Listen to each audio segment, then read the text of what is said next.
tuning in to hashtag Stories of Healing podcast, episode 17. Stories of Healing is here to inspire, motivate, help others lift and rise up through their past or present struggles by listening in and connecting with the special guest who tunes in and sharing their story of healing and how they overcame their battle. What was their healing process? Tonight, we have a doctor of philosophy, PH.D. He helps people harness the power of their emotions so they can have deeper connections, make better decisions, and increase their influence. He is an international recognized trainer and top-rated keynote speaker as one of the few worldwide certified FACS coders who are experts in reading facial emotions. A gifted storyteller, his programs are infused with passion, dynamism, and of course, his natural Irish humor. He is the author of Leadership Lessons from the Pub. Welcome, Irvin. I'm grateful to have you on today and share your story. How are you doing, brother? I'm doing well, teammate. Thank you so much for the invitation. And I'm excited to be here and to share my story and to journey along in this great world of healing that we are part of. Amazing, Irvin. I can't wait to dive in and hear your story. But before we get into it, would you be able to tell our listeners a little bit about yourself and where you're from? Sure, yes. So I am presently based just outside of Washington, D.C., and I've been here for about 8 years. And then, however, I'm originally from Northern Ireland. That's where I grew up. And came to the U.S. Just over 30 years ago and spent a lot of time in Florida before moving up here. And presently, as you said in the bio, work mainly in the area of emotional intelligence. And I do that with leaders and organizations and really helping people communicate and to build bridges and not walls. Incredible. I love it. And I think that's super important right now in the world that we live in is building those bridges, you know, and in a world that's getting kind of divided. So I'm really excited to hear more about you, and I'm sure our listeners are. Irvin, are you feeling ready to dive in? Sure, absolutely. All right, brother. All right. So what is your story of which brought you a life challenge or struggle? Yeah, so I referenced at the beginning, you know, that I was born in Northern Ireland, and my generation, I was born in 1967, and my generation has a name, and we are called Children of the Troubles, because I was born just as the year of the violence that erupted in Northern Ireland in the 70s and 80s were starting. And literally, you know, I grew up, and the backdrop to growing up was the violence. Basically, society had broken down. It had turned tribal and violent. And I grew up, however, in a very loving family. And we grew up in a little village, population of about 200 people. And we owned the pub. We owned the only pub in the village. And it was called the Ballamagori Arms. And I remember one day when I was about 6, my parents had gone to do some shopping in Belfast, the capital. And they were returning in the evening, and I'd gone to bed. I had four sisters. I'm the youngest. And so my father wanted to get back into the pub so that he could relieve the barman who was working. And my mother went upstairs. She had bought a dress for a wedding, upcoming wedding that she was going to, and she was excited to show my sisters. And about an hour later, 2 IRA gunmen, masked, burst into the pub. They went up to the front of the pub. They placed, one of them got all the customers and held them at gunpoint against the wall. The other one put a bomb on the counter, looked at my dad in the eye and said, "You have 5 minutes and this is going off, and don't even think about touching it." And so, you know, needless to say, customers kind of ran out. My father ran up the stairs, warned my mother and my 4 sisters. And finally, he went to my bedroom. He picked me up. I was sleeping, ran down the door, down the stairs, across the street. And we reached the other side just as kind of I was waking up. And the bomb exploded and sent fire throughout the whole building. And, you know, myself, my family watched literally while everything burnt. We were left with nothing but the clothes on our back. And, you know, one of the memories I have of that, I remember the heat, but then I remember as well my father clenching his fist and saying, watch me build again, this deep voice. And this kind of reaction that this will not defeat us. And that marked kind of childhood for me, this amazing moment and experience. And as terrible as it was, it's interesting, like 1 week after that bombing, my father had managed to get the whole village together. He got a tent, he got some drink, he got furniture, and a week to the hour of the bombing was in March 30th, and April the 7th, in one side of the parking lot, there was kind of the smoldering smoke from the bomb. And then the other side was a tent with lights and music and people singing. And it was just this statement, here on one side was evil, and then the other side was what the human person was capable of, and the response, and it's place in my heart that the woundedness, and then also the potential for recovery and the potential for resilience. Wow. That's really heavy, man. And I'm sorry that your family had to go through that. And I think it's also very empowering and incredible that your father had still like so much passion and bravery inside that he wanted to push forward, and no matter what was taken away, he wanted to rebuild again. And it's amazing to see that obviously sat with you, over the years and where you are today. And I wanted to ask, during those times, even though they were like you were rebuilding and it was very challenging, what were some of the, the deepest emotions, the deepest pain that some of the stuff that your family was going through? And, how did you guys get through some of that and embrace the positivity as much as you can with the surroundings of that, that negative environment, the battles that are happening around you during that time?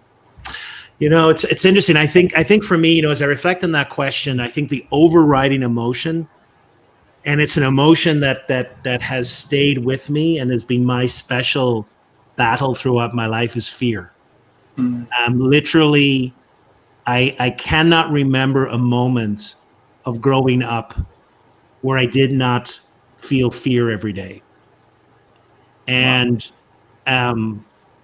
just, at that stage, there's a fear of just pure safety. But, just like give you an insight, so just you take for granted, you go on a Saturday and you go shopping, and we would do that, and we were going to our local town. But no matter what Saturday it was, at some stage in that shopping experience, there would be a bomb scare. Someone would have called in a bomb scare. You would have to leave the building. You would be searched going into a building. So it was this constant fear. So for me, it was, I can remember times growing up where I just didn't want to go outside, or I was afraid. And then I think, then the question is, well, how do you deal with that? And I think, what happens, and I think you find this in people that grow up in situations like that, you have choice.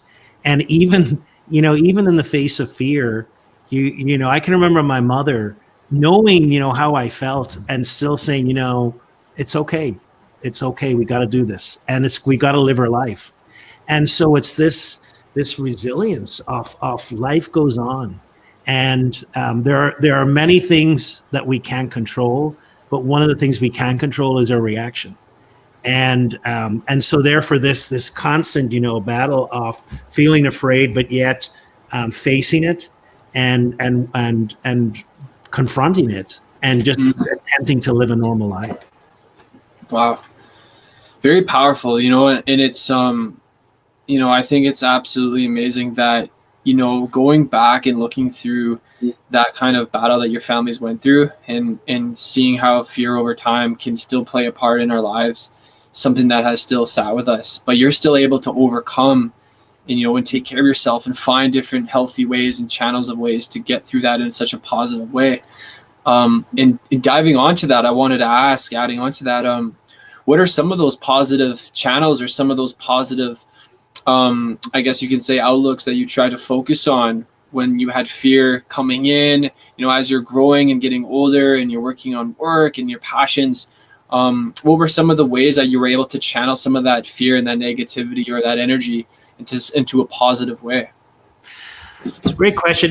I think, I wrote this in the book as well. So I think one of the ways, so first of all, was avenues, first of all, to express the emotion. So I think, teammate, one of the things that would happen was that it's so, at times when you have these deep emotions, it's so easy to hold on to them, or you shove them down and you think, you know what, this is not helping me. So one of the blessings of growing up in Northern Ireland and growing up in Ireland in general is music. And we're musical Nice. people. And Love it. Music has a way of touching the heart that enables emotion to surface. And, some of my memories are of songs being sung in the pub, and like being with my mother and just seeing tears coming down her eyes. Of in some way, the music let the release. So I think part of it is, for me, music's always been very powerful for release. So I think part of dealing with strong emotion is acknowledging the emotion. At times we can say it's bad, but it's I always like to say emotions are conveyors of information. And what my fear was telling me was that I need to be safe, and that's okay. And so to be able to express that, I think another powerful force for me was faith, and just this ability to feel that something bigger outside of me was overlooking it all, and that in some way I would be okay. And I think that was important for me as well as growing up. This sense that I'm part of a bigger world, and I'm part of a force of love, etc. That holds me and protects me. And then another thing was the amazing lesson of my parents. So I think I caught optimism from my parents. When I look back and I think, God, here were people who lost everything. And yet my father's and mother's optimism in the human person, the good, their belief in the goodness of the human person. And I think, that helped me as well, in the sense of, people are good. People want to be good. People want to love and help each other. And I think, I grew up with that, in the sense of, here I am in a society deeply divided. And yet at our core, we're all looking for the same things. And I think, that for me was an avenue and a kind of a belief that I adopted, because ultimately, we have a choice. We either go down the road of saying that people are out to hurt us and are bad, or else we go down the other route and say, yeah, there are some people, bad apples, but at the core, we're all looking for the same thing. And ultimately, people want to be happy and protected and safe. And that has helped me immensely. Wow. I agree with you, and it's amazing that to the core of ourselves, it's that connectivity. It's that love that we have inside as human beings that bring us together. And I also love that you touched on how, like, even though you faced the fear, you faced those challenges, and you accepted it, and you're like, you know what, I'm going to get through this. I'm going to continue focusing on the things that you need to do to stay positive, balance with your family. And I find that, when you've looked back, and then you also kind of said, hey, you know what, it is what it is. It's going to happen in this world that we live in. Like, things are going to come our way, and it's a matter of how we react to those, and, and accept it. But then it's how we react and how we make a plan to push forward. And I really love that you brought that perspective, because right now I can see a lot of pain and a lot of disconnect, a lot of divide, and there's a lot of hate and battles happening across our planet. And, I think it's important that, people like ourselves and everyone together that wants to spread and connect and share and those battles, and kind of come to a common balance and a ground to bring that love. I think it's super important and can really bridge that healing to what we need and kind of grow as a web, Yeah. Oh, absolutely. And ultimately, I always say, when you scratch the surface of anyone, at our core, we're looking for those basic needs, and the most basic need we have is to be listened to, and to be heard, and to be acknowledged, and to be loved. There is physical hunger in our world, unfortunately, but I think one of the greatest hungers is the need to be listened to, and the fact that so many people feel that their voices are not heard. Yeah, I agree. And, I think it's a time that we start showing that support, as people, we come together and where we are today, and we listen and we be there for one another. And, it's been too much of this divide and these battles and these wars and this disconnect. I think it's time for peace. It's time for love. It's time for like that harmony. And I think we're like, I see good. I see a lot of good in the world that's happening today, but, there's still a lot of things that need to change and a lot of things that need healing. And that's why we're on the show tonight. And I wanted to touch base. I really like that that music, in Ireland, and that humor and that music together is really what brought the spirits in your family. And when you said your mom was touched by a song and was crying, and, it's amazing how music is so intertwined in our life, and it hits us spiritually, emotionally, physically, and mentally. It hits us in all our four pillars. Yeah, it's really nice to hear that, because music has saved my life. Music has healed me and a lot of the trauma that I've went through growing up in my upbringing, and some of the things that I've seen in my family, and some of the things I face with, and it's music has always been there for me, in a positive way, in a way to release and express. So I like that we have that connection and that similarity. Yeah. One of the things I wanted to ask is, looking back where you are today, if so, what was the hardest thing to let go of to help push yourself forward, and what your family went through? I think for me is, so I think part of it is connected to the fear. So I think, at times I know what I created stories about kind of the consequence of things. And so not speaking up, the consequence of almost hiding to be protective. And I've just noticed in my own career and my own life, as I look back, fear has kept me back from doing certain things. And so often it's not grounded fear. And, so often we create these fears, and really, part of it is good in the sense of we are trying to protect ourselves. But I think for me, it's shown up in my life in various ways. And so part of healing has been overcoming that. And, just not simple things, but things like not having difficult conversations when conversations were required to have. And my fear there was, this need to feel loved, this need to not damage, growing up, part of the trauma I suffered was kind of, I didn't want to upset the peace. Everything had to be, and so I went the opposite. But that also, it's a gift, but then it's overused. And so there are times when I haven't said things that should have been said, or times when maybe a difficult conversation needed to be had and I avoided it. And part of that, my growing and my healing has been that it's okay. And that very often what I'm afraid about is rejection. And I think that's the core really of the hurt that I've been overcoming, this sense of being left alone, left with nothing. And that's being kind of the hurt that had to be healed throughout my life. Wow.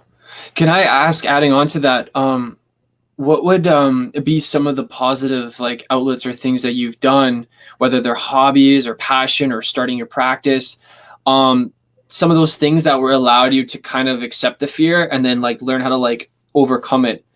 What were some of those things that you were able to, how did you overcome some of that fear? Yeah. So really, I would just say a couple of things. One is I have a very strong meditation practice, and part of that is it's all grounded on breath and awareness of our body. And one of the things I realized that for most of my life I've kind of lived from the neck upwards, and I'm kind of detached from my body, and a lot of people are. Yeah, for sure. And yet, our body is it gives us such wisdom. It gives us beautiful signs. And so part of what's helped me is to know that I feel fear when it's coming up in my body. I can feel the tension in my heart. I can feel kind of almost going a little cold. And it's just signals for me, oh, I see, there it is. And you know what? What I've also learned to do is not to demonize it.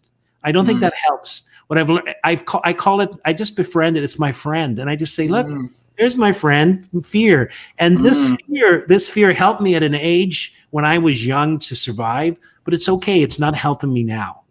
And so part of that is just to say, you know, friend, I know what your concern is, but it's okay. It's going to be okay. So it's almost like have a dialogue with the emotion that's really helped me. Yeah. And then I think, you know, part of it is risk. Part of it is just, you know, this is not going to destroy me. And I think part of it is, I like to say, what's the evidence? You know, sometimes I'll say, if this is a court of law, is there any evidence that backs up what I'm feeling? And most of the time it's not. So I think that's been important for me, kind of meditation and breathing, etc. And then the other thing for me is, you know, one of my passions is travel, and I've been very blessed to have the opportunity. And the lesson I've learned from that is the bigger the world is, the smaller it gets. And that no matter, I've been blessed to meet many, many different cultures. And what I come across is people with the same anxieties, the same fears, the same. And so I kind of, that has helped me as well, really get out of myself. And in the sense of, wow, this is, you know, I am not alone in this feeling. There are so many people like me. I think that's such a cool and amazing perspective, the way that you took fear and you took it into, like, let's talk it as a dialogue. This is my friend. Let me go at it this way. And I think a lot of young people actually today could really utilize that strategy, that emotional strategy. Wow, that's really cool. I've never heard that perspective before. And just as you were sharing that, I was thinking to myself, wow, there's been so many times in my life when fear has hit me in ways where I needed to overcome it, you know. And yeah, I guess you could say, because I have experience, you know, health and fitness and doing meditation as well and breathing. Sometimes your breathing can be off though. Sometimes you can't connect. Sometimes your body can't connect with that spiritual component of your breathing. So you feel like you're, you know, your neck up, but talking to that fear and being like, it's okay. Hey, how you doing?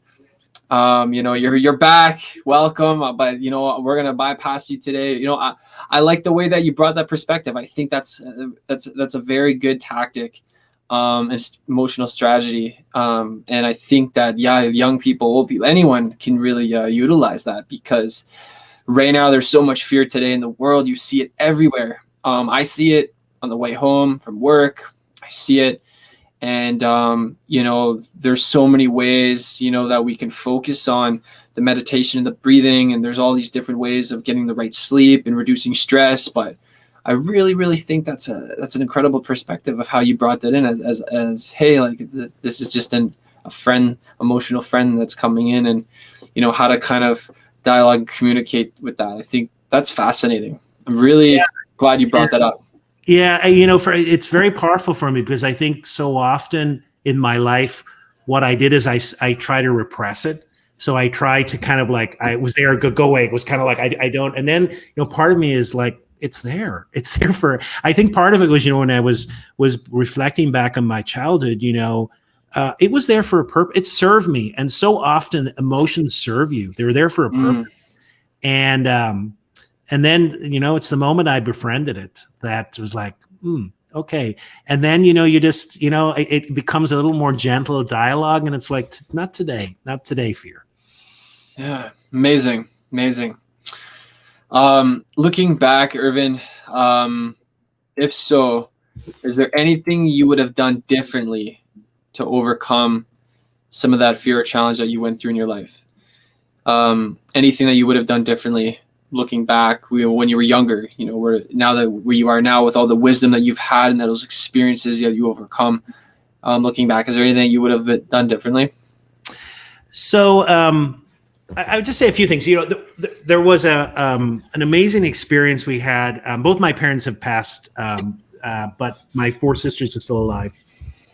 And when I was writing the book, which brings in a lot of these stories, we sat down, we had dinner one night. And I was asking about the night of the bombing. And we came to a realization that it was the first time we actually had sat down and discussed that night ever. Wow. That we had compartmentalized our lives, that basically this moment was too painful to revisit, and we all got on with our lives and never really talked about it. It was there. It was, of course it was there. And as I reflect upon that, I often think, what might have been if we had been able to talk about that, and because all of us were, we all shared the pains that we went through and the impact of that. And I think part of the missing conversation was, at times we felt we couldn't bring it up, and we didn't bring it up, and the impact of it.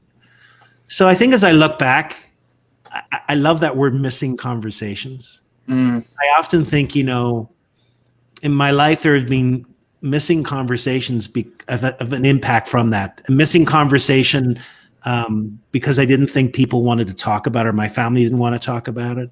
I've talked a little bit about missing conversations because I felt afraid to bring up the conversation. And the impact of that is a little bit of disconnect. Because I think what happens is it can bring deeper connection. So I think, what might have helped is having more of the courage to have those missing conversations. And as I look back, I think I wish I had taken more risk. And I think that might have helped as well. And those are the main things. If there are regrets, that's the main thing I regret. Thank you for sharing. I appreciate you, Irvin. And, I think it's very, very valuable, your experience and how it can help people, because, there's a lot of times in our lives where we lose something, we lose a business, we lose family, we lose something so precious to us, something that sits heavy in our heart. And it can create those long-lasting emotions like fear and anxiety and stress. And, I think that where you are today and seeing you, you're bright, your energy is amazing and it's good. And, you can see that you've overcome what you went through. And I support you. And I think it's, I just want to say I'm very grateful that you're able to come on and share it tonight.